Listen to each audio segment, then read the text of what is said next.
Hello everyone, welcome back to the channel.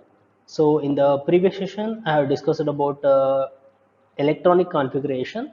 There I have considered above principle as well as Hund's rule of maximum multiplicity. Okay, so just I will recall those concepts. So according to above principle, what it says, orbitals of lower energy are filled first, followed by orbitals of a higher energy.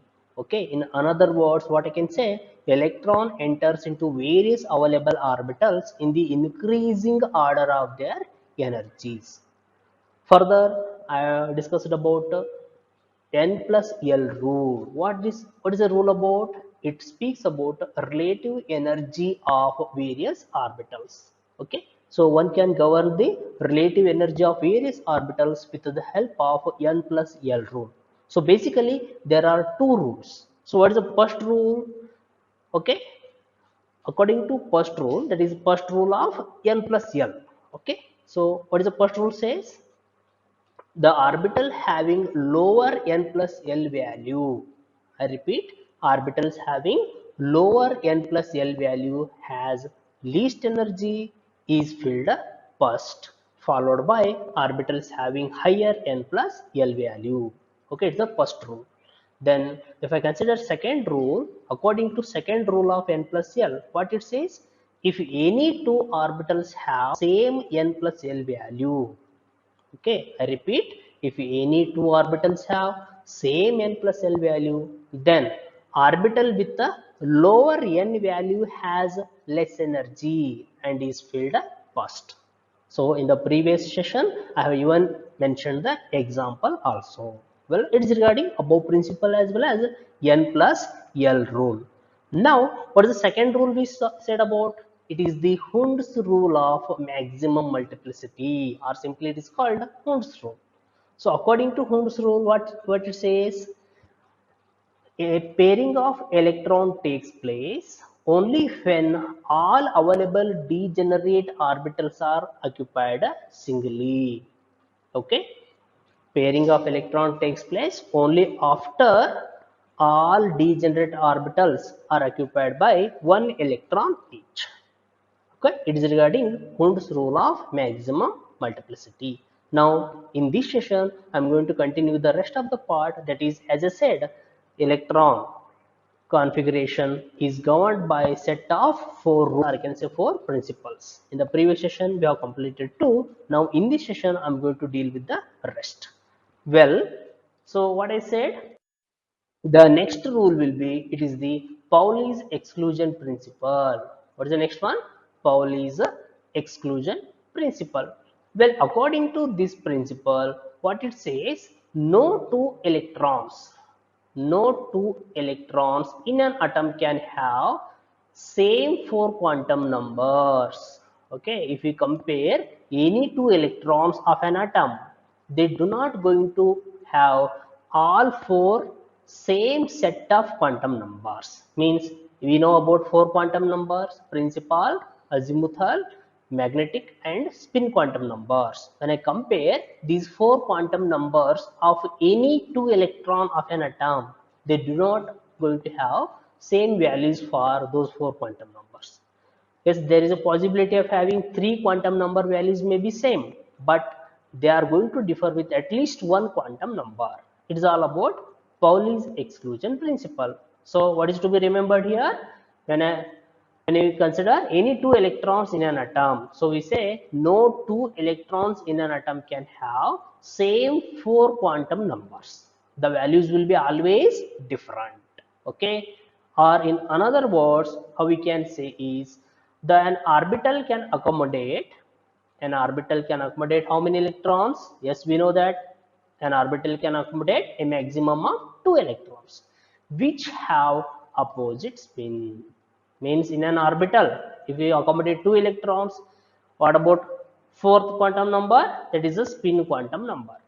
So they are going to have, okay, they are going to have a opposite spin. Yes, we know that for spin quantum number, possible values we have given plus or minus 1 by 2. Means if the electron is having clockwise spin, what is the value? It is the plus half.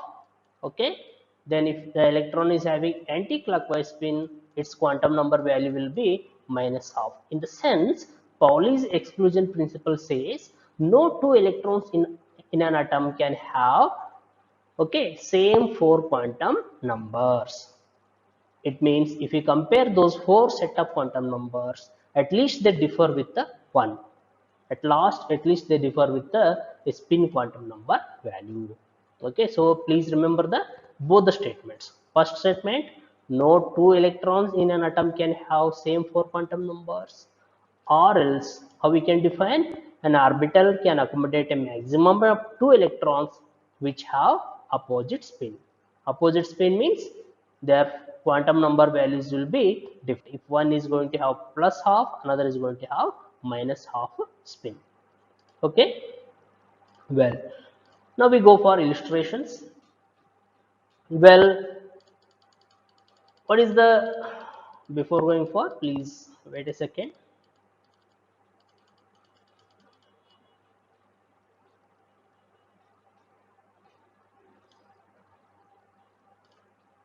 Say, if I consider the square box, which indicates the orbital, okay, one square box indicates an orbital. Here, how many electron can be accommodated? A maximum of two electron we can accommodate. Say here, the one which is indicated with upward arrow mark, what it is?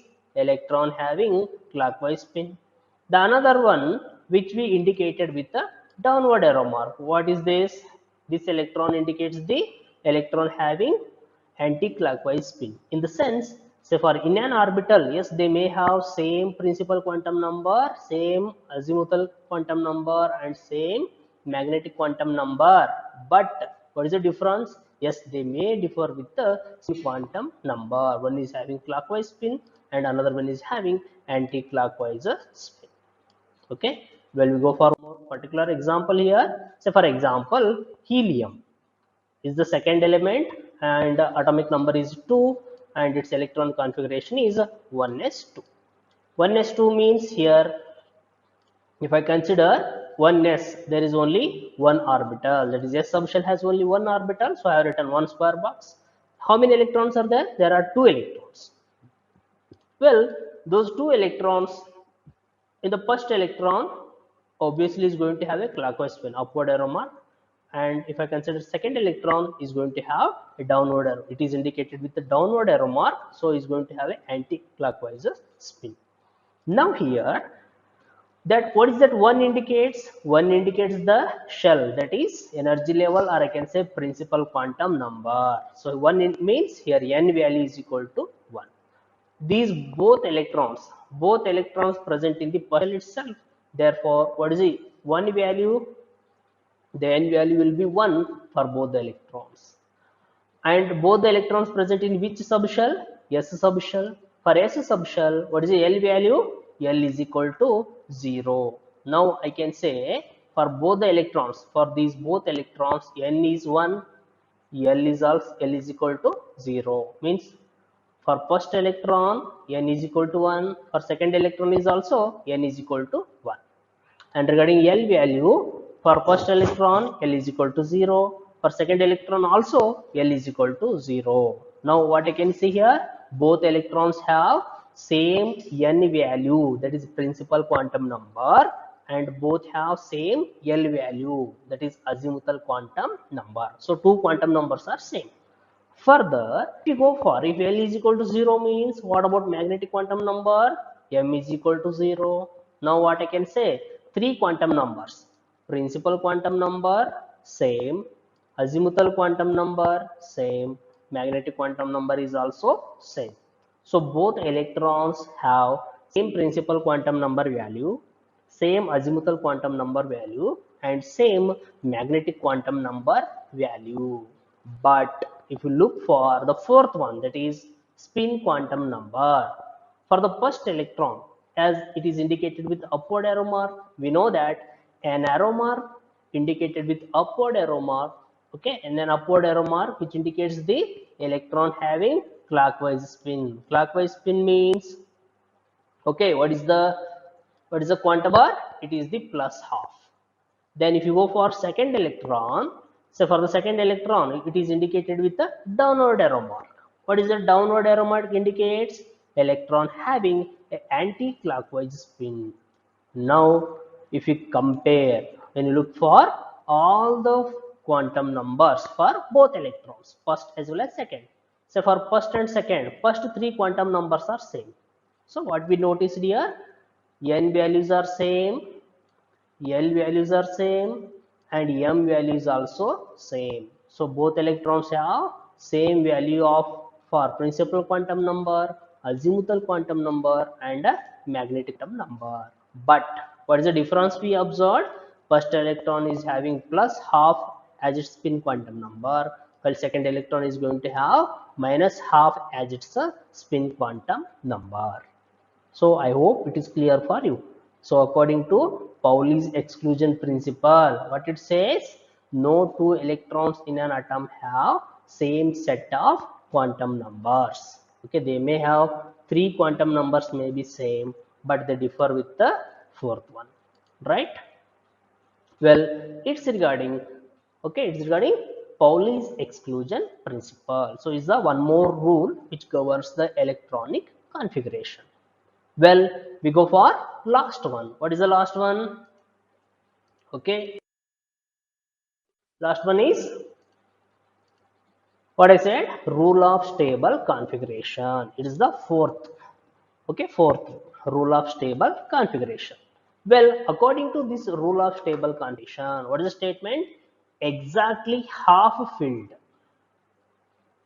say exactly half filled and completely filled configurations, or I can say orbitals, are more stable than any other configurations.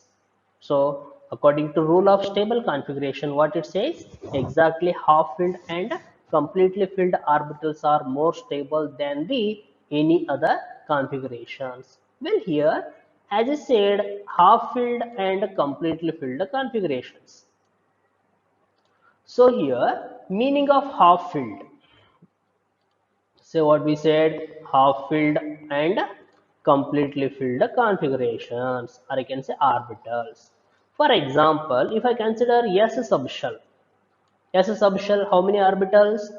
For S subshell, okay, for subshell there is only one orbital present. One orbital means, say, just we represent it a square because half filled means one electron, complete filled means two electrons present. If you go for p subshell, yes, p subshell has how many orbitals? There will be three orbitals. Okay, three orbital means half filled. We know each orbital capacity two electrons.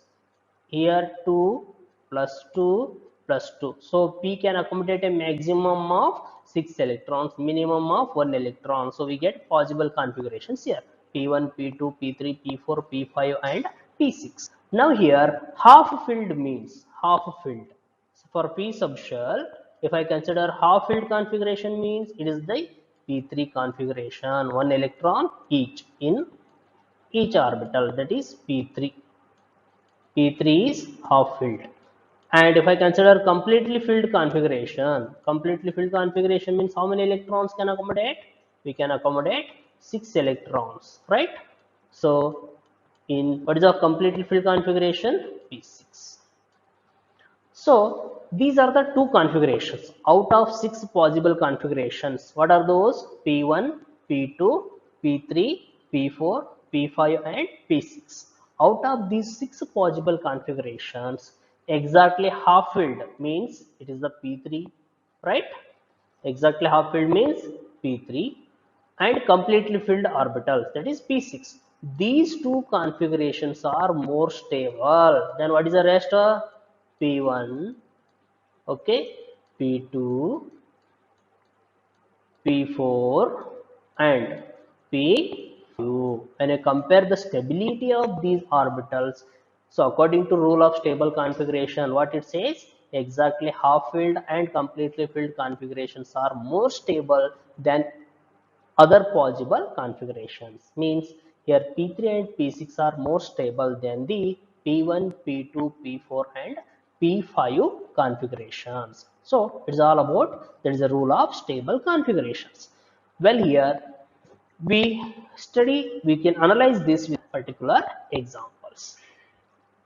Well, well, I consider one of the example copper. So its atomic number is 29. Atomic number of copper is 29. Now, as per our expectation, so I am writing expected electronic configuration. So what is the expected configuration? It is the argon 4s to 3d9.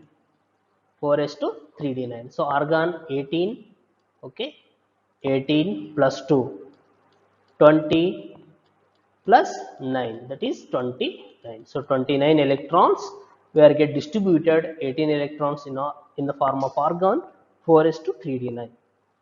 Now, as for our expectation, how many electrons present in 4s? There will be 2 electrons present in 4s, okay, and 9 electrons present in d subshell. So our expected configuration will be argon 4s to 3d9. Now here, and I consider D9 for D subshell. Okay, for D subshell, what is the possible configuration? 1 to 10. So there will be 5 orbitals. So possible configurations will be D1 to D10, 1, D2, D3, D4, D5, D6, D7, D8, D9, and D10. Now, according to stable configuration, what I can say, exactly half filled, that is D5, and completely filled configuration, that is D10. So these are the two configurations, as like I said, P3 and P6 for P subshell. So here D5 and D10 for D subshell.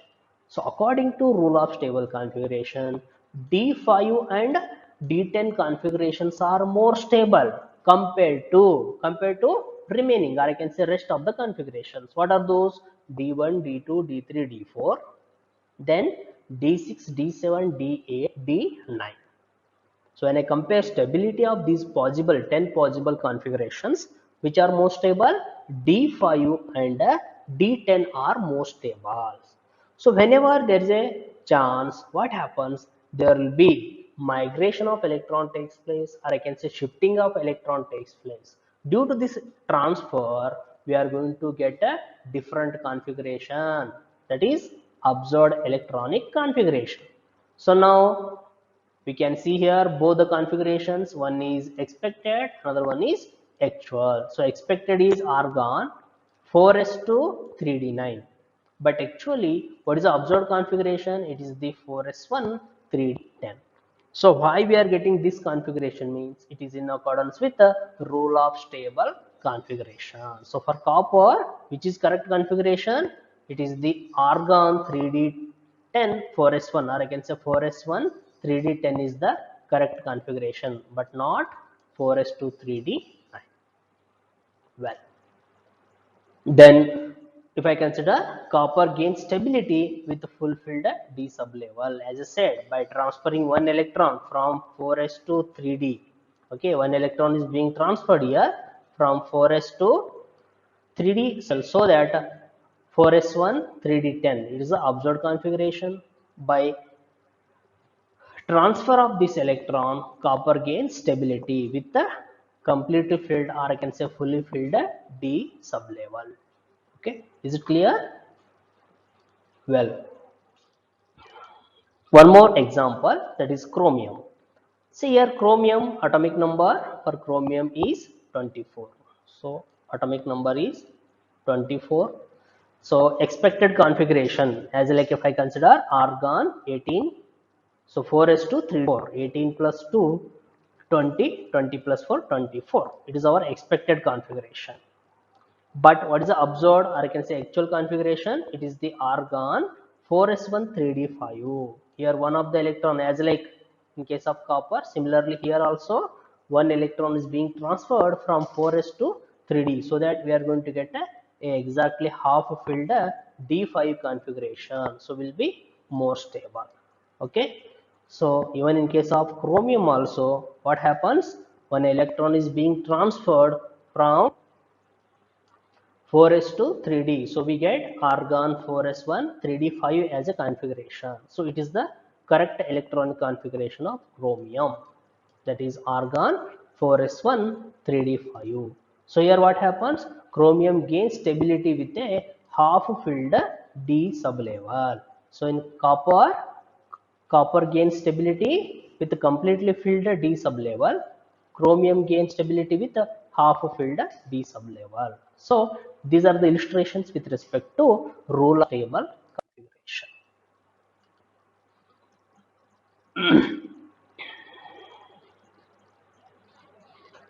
Now when you think of writing configuration, so ion electronic configurations, so write the electronic configuration of a closest noble gas.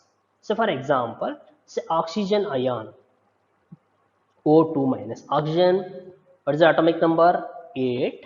Okay, it means it has 8 electron.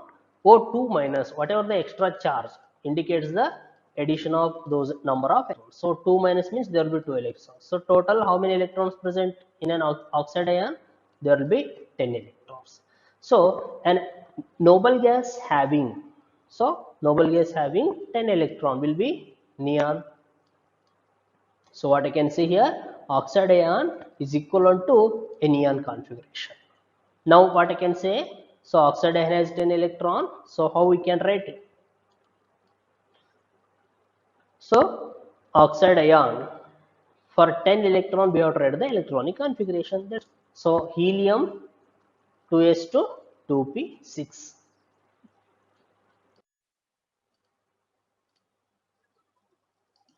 So if I consider orbital diagrams, as I said, an orbital can be indicated with a square box. So for example, oxygen atom, how many electrons present? There will be 8 electrons. Orbital diagram, one square box. So 1s2. So those 2 electrons, one with the clockwise, another with the anti-clockwise spin. 1s2, 2s. Again, there will be 2 electrons, so 2s2. So one with the upward, another one with the downward arrow mark. And 2p, say 2 plus 2, 4. How many electrons remain? 4 electrons remain. So 2p4. But 2p4, how it is indicated? Say according to which rule? According to Hund's rule. When degenerate orbitals are available, electrons occupy singly, as like say 1 electron each in all orbital. Once all orbitals are filled with single electron, what happens? Then pairing takes place. The fourth electron again comes to first subshell. Okay. So now if I consider orbital diagram, so we can place the square boxes according to the subshell, and we can place the electron by applying those rules. So it is the 1s2, 2s2, 2p4. So electronic, so as we said for oxygen, what is the electronic configuration? 1s2, 2s2, 2p4. Orbital diagram, square boxes. For 1s, one box, 2 electron. 2s, again a subshell, so one square box with 2 electron. So 2p, 3 orbitals. So p, 2px, 2py and 2pz and respective electrons. Okay, it indicates the orbital diagram, and this one indicates the simple electronic configuration.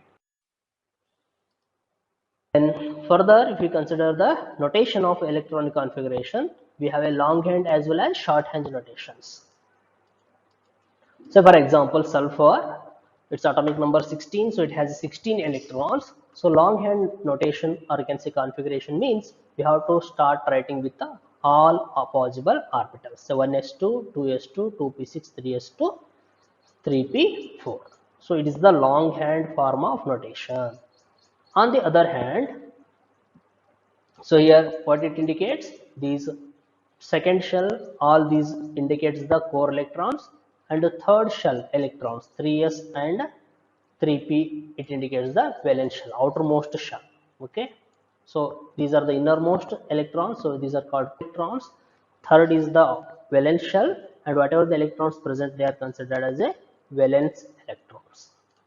Okay. Another way of representing electronic configuration is shorthand configuration or shorthand notation. For the same sulfur, say instead of writing 1s2, 2s2, 2p6, these three 1s2, 2s2, 2p6, how many electrons? 2 plus 4, 4 plus 6, 10. So 10 electron. So instead of writing a configuration of 10 electron, what I can write? A square bracket neon, which indicates or which is equivalent to representing that 1s2, 2s2, 2p6. It means in shorthand configuration, what is the thing? The core electrons are replaced by noble gas configurations. Remember, in shorthand configuration or notation, core electrons or core electronic configuration is replaced by noble gas element. It is regarding notation. Now just we recall the concept by following these questions. So first one, which of the following does not obey above principle? So what is the above principle? We should be aware about lower energy orbitals are filled first, followed by higher energy orbitals. Okay. Well, option A, just look at the arrangements here. 4. Say, what is the question? Which of the following does not obey above principle? Say, consider 2s and 2p configuration. Okay. Say, just for considering one orbital and three orbital means you can consider p and s and p. Just to analyze, I will consider 2s and 2p. First will be 2s single orbital and second 2p. So 2s and 2p. Think of filling the orbitals with electron. Say first one 2s to 2p4. Is it possible or not? Yes, possible. Since after filling all orbitals singly, pairing takes place. 2s to s orbital is paired before itself. Okay, so 2s to 2p4. So it is possible. It is the correct way. It means it obeys above principle.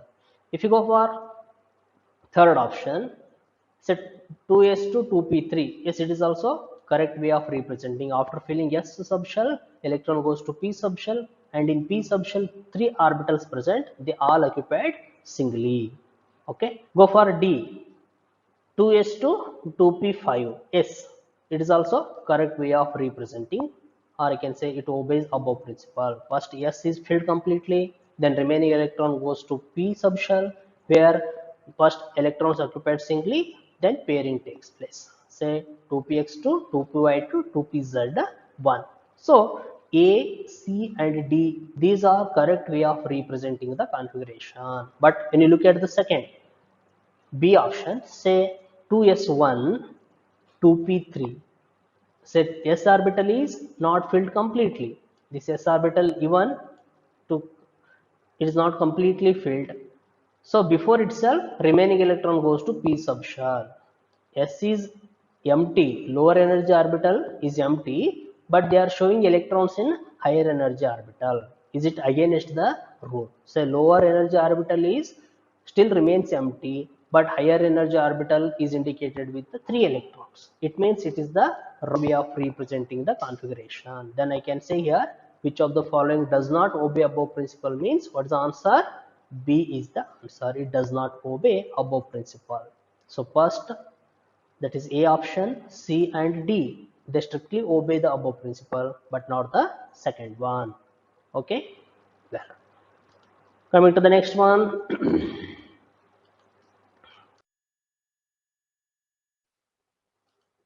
Second question, which one of the following is correct order of filling subshells? Just I repeat, which one of the following is the correct order of filling of subshells? Well, we know that above principle and order of filling the energy levels.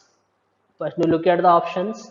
Say 3D, 4S, 4P, 4D, 5S, 4S, 3D, 4P, 5S, 4D, 5S, 4P, 3D, 4D, 5P, 3D, 4S, 4P, 5S, 5P. So what is to be followed here? We have to follow which rule? N plus L rule to govern the relative energy of orbitals. Okay.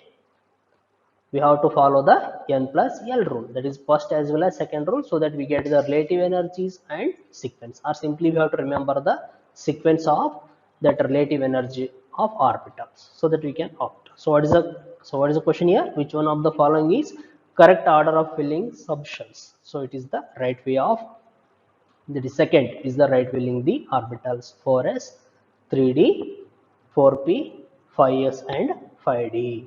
Okay, you just check it. 4s, 4 plus 0, 4, 3d. Okay, 3 plus 2, 5, 4s is having lower n plus l value, so it has less energy filled first, followed by 3d. 5 4p, 4 plus 1 5, 3d and 4p have same value. Okay, but what is the question? If any two orbitals have same n plus l value, orbital with lower n value is filled first. So 3d is filled first, followed by 4p. Then going for 5s, 4p and 5s. Here 5s, 5 plus 0 5, 4p and 5s again have same for n plus l value, but 4p n value is low, so 4p is filled first.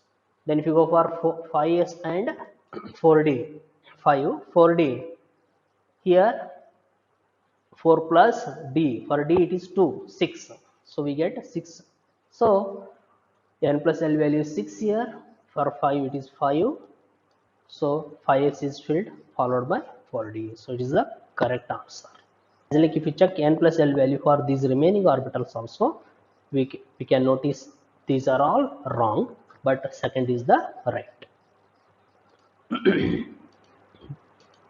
Well, then coming to the next one, no coming to the next question, no two electrons in an orbital can have parallel spin. This statement emerges from Hund's rule, second option above principle, third Pauli's exclusion principle, and fourth one n plus l rule. Okay, what is the answer? It is the Pauli's exclusion principle. As I said, there is no two electron have same value of four quantum numbers. Okay, at least they differ with the one quantum number. It is regarding Pauli's exclusion principle. Well, so according to Pauli's exclusion principle, no two electrons in an atom will have all the four quantum numbers are identical. Okay, well, then coming to the next question, the rule that explains the reason for chromium to have argon 3d5 4s1 configuration instead of argon 3d4 4s2 is. So I repeat the question. The rule that explains the reason for chromium to have argon 3d5 4s1 configuration instead of argon 3d4 4s2 is. So first option, Pauli's exclusion principle, second above principle, third Hund's rule of maximum multiplicity, and fourth one Heisenberg's principle. Yes, what is the answer? It is the Hund's rule. Okay. So according to Hund's rule, all orbitals occupy singly, then pairing takes place. So here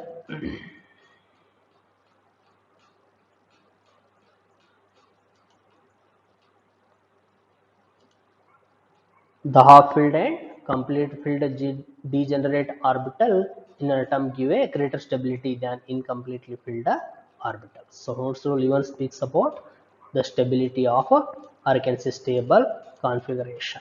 Okay. Well, coming to the next question, chromium, that is chromium 3 plus is specified ion here. Chromium 3 plus, atomic number for chromium is 24. The number of unpaired electrons is first 1, second 2, third 3, and fourth 0. So answer is 3. So for chromium, if you consider chromium atomic number 24, for chromium, if you write the electron configuration, argon 7s2, 2s2, 2p6, 3s2, 3p6, it is the argon configuration. Say argon 18 electron. Okay, so here 4s1 3d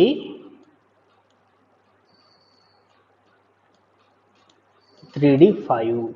So this is the configuration for chromium. Argon 4s1 3d5.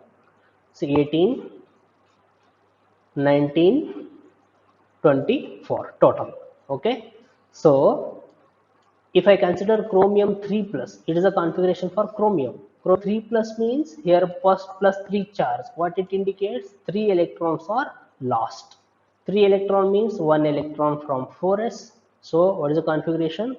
It will be 4s0. 2 electrons from 3d. Out of 5, 2 electrons were lost. What is the remaining? 3 electrons remained.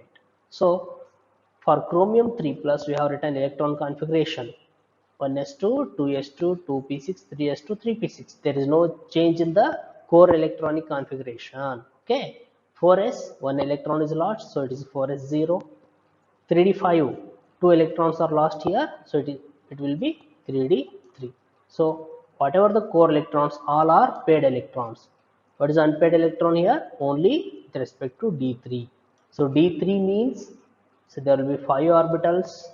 Okay, in d subshell there will be 5 orbitals. So out of 5 orbitals, say 3 electron, 1, 2, 3.